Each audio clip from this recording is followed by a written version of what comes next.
My name is Roger Wing. I'm a Philadelphia woodcarver, and I wanted to show you around where I live and work. Welcome to my studio on the 3rd floor. Here's where I like to do drawing, studies for sculptures, and work a lot with oil clay. I like oil clay because I can use it over and over again to become sketches for various different projects. Never dries out. I also have a lot of books, records, postcards, various things I've collected over the years. They all inspire me in different ways and evoke different memories, places I've visited, family members, loved ones. And some of the clay sculptures I've kept over the years, just they accumulate, favorite ones. I have a lot of books, love poetry, sacred texts, and I love the artworks my friends have made.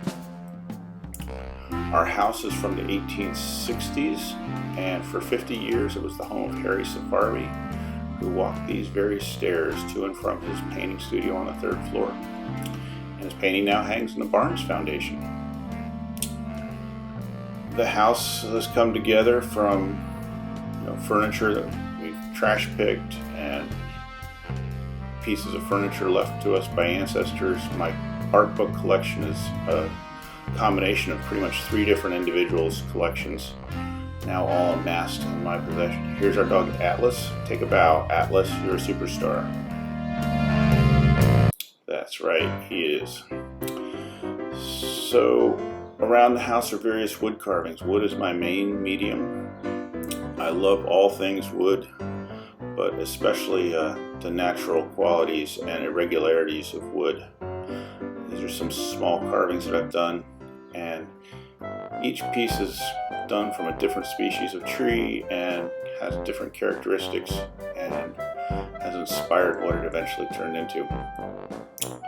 This is now in our dining room and a painting that I did while I was a student at the Pennsylvania Academy of Fine Arts, and more art that hangs in our home and continues to offer inspiration.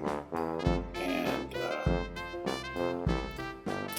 this piece I carved during quarantine, and it's based on a Japanese Miroko Bosatsu. So during the weeks that I was recently returned from Germany, I was in complete quarantine, and this is how I spent much of my time carving this piece of wood. It's I'm not sure the species, but I think it's a piece of Chinese scholars tree from the campus of Haverford College.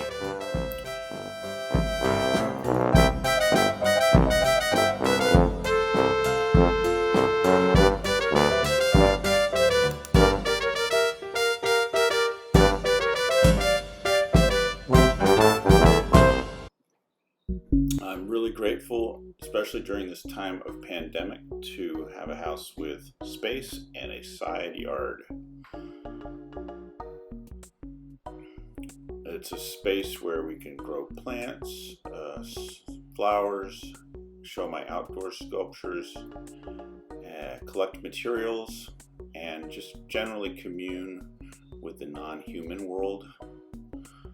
Flowers, plants, animals, and occasionally fungus. This is our house from the street.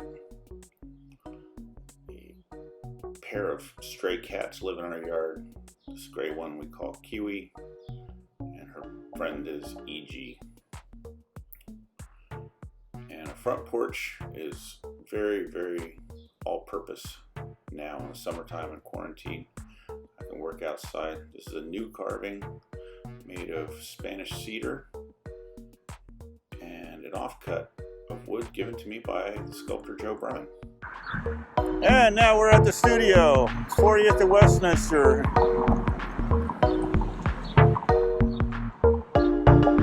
Carve it up, baby. Let's go inside and take a look.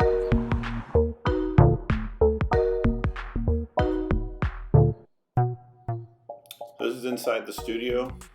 This is an as-is shot of the studio. Haven't even swept the floor.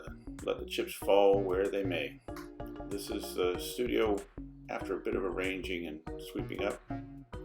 Carving I did of Walt Whitman for his 200th birthday, made out of a giant piece of elm wood that came from Woodland Cemetery.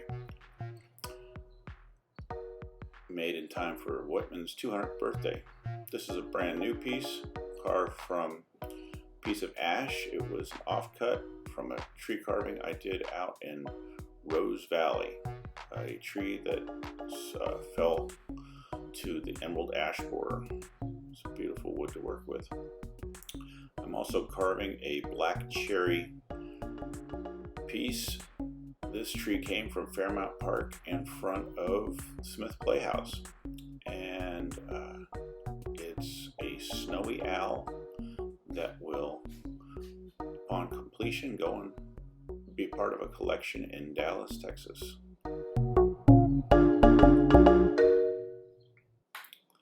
Here are some more small carvings. This group I put together for a show that was held in the space of Isaiah Zagar in South Philadelphia. I had a fun time putting on that show in his warehouse space. Some wonderful artists took part in that show together with me. We called it 5 Philly Artists. You can see more about it on my website, rogerwing.com.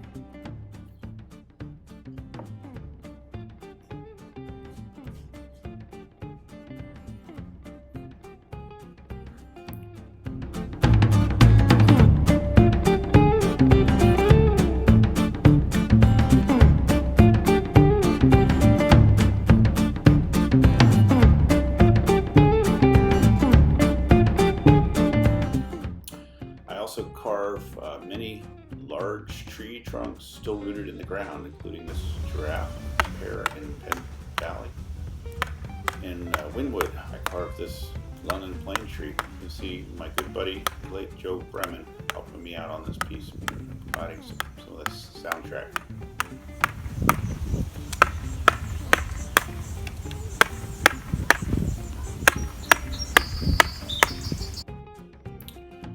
This piece is also in Gladwin. You can see that I sometimes darken the wood using a torch, propane or butane torch, to blacken the wood. This gives a nice charcoal black color that I then seal with an oil stain. Provides a nice contrast in this light wood. Also in Penn Valley is this mythical unicorn and dragon carving made from a triple trunk of a silver maple. That was it.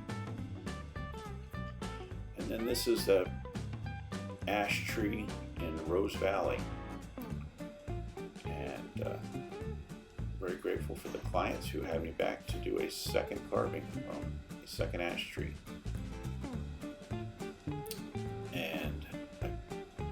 Again on the main line, this ice cream cone was made for the family, the heirs of Potts Ice Cream. And this piece with wings was made for my father on the occasion of his 80th birthday. Although I started out as a wood carver, I've had the opportunity to expand my repertoire and work in many other exciting dynamic mediums. In China, beginning of this year, I was part of an ice carving extravaganza where I participated in 4 competitions over 5 weeks and won 3 medals, a bronze, a silver, and a gold. And in March, I was carving sand in Germany. So here's a bit of that work. Interplanet Tree was carved in Changchun World Sculpture Park.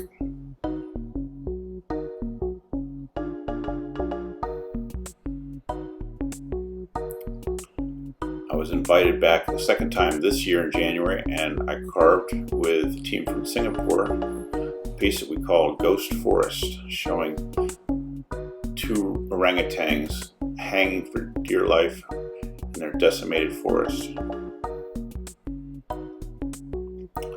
This is also Changchun World Sculpture Park. And then we traveled to the Changchun Snow and Ice World, which is the world's largest city of ice. It's given Harbin a run for its money. And in this competition, I partnered with a carver from Mongolia. I carved the animals and the city skyline on top. And this piece was awarded a silver medal at the Changchun Snow and Ice World. Then I was invited to Longqingxia outside of Beijing, where this incredible installation sits at the foot of a massive dam beneath a 900-foot rock face. My Chinese partner and I created this snow sculpture. It reflected the trials and challenges of traveling in a foreign country, not knowing the language, and not really knowing what to expect around each corner. Kind of scrambled my head. So I did a self-portrait that reflected that state of mind. I titled it Current Mood. My partner and I each carved a ice carving, and the three pieces together were scored, and the two ice carvings and the snow carving, we were judged best overall and awarded a gold medal for the competition. I was one of 3 non-Chinese speaking artists in the competition. My other friends were from Italy and Finland, and this is my ice carving solo piece.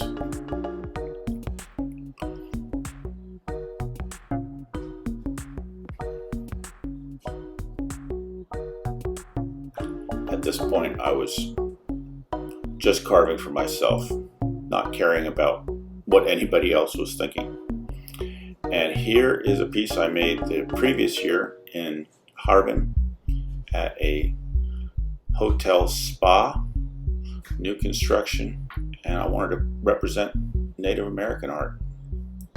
Now this is in Rügen, in this town of Binz, Germany. It's a massive sand sculpture festival. About 20 artists from all around the world gather together and create about 50 of these massive sand carvings. I created the story of Daniel in the Lion's Den. And this was created solo in 5 days. When I finished this, I turned around and helped a team from Latvia, good friends of mine, carve a nativity scene. I carved a group of 5 angels.